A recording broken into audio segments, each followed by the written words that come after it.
vysvetľuje, že do budúcnosti zostanú v štátnom vlastníctve už iba 3 záujmovo čisto štátne podniky, a to osobná doprava, SEPS a GOLKO.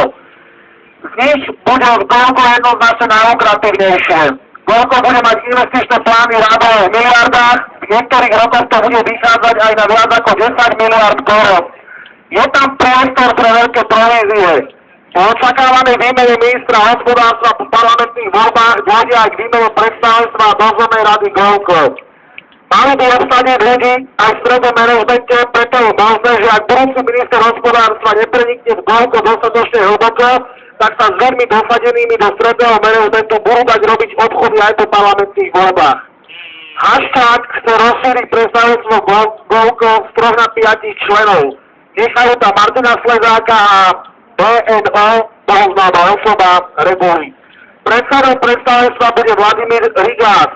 Hashtag má zvyšné na zvyšné 2 miesta pripravené 4 osoby. Jedna je bohoznáma osoba Huta, Velický, Pajtina, Lorinc, ktorých si ešte vyberie. V dozornej rade nechajú Štefana Haringa. Hashtag z ním pôvodne uvažoval na miesto ekonomického riaditeľa slovenských elektrární. Víc stretnutie hashtag Malchárek 15.12.2005. Hashtag má pripravené ďalšie 4 mená do dozornej rady. Malchárek hovorí, že predsedom predstavenstva GOLKO má byť podľa dohody s Ivanom Miklošom predtým, ako nastúpil na post ministra hospodárstva Reguli.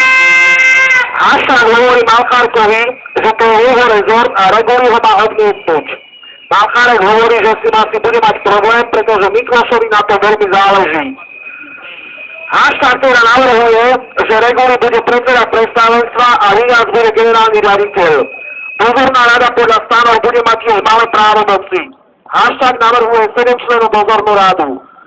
Jedného nominuje KBH, jedného SMK, jedného SDK, 2 Malchárek a 2 za zamestnancov. Malchárek nechápe, že za zástupcov zamestnancov nemôže dať svojich ľudí.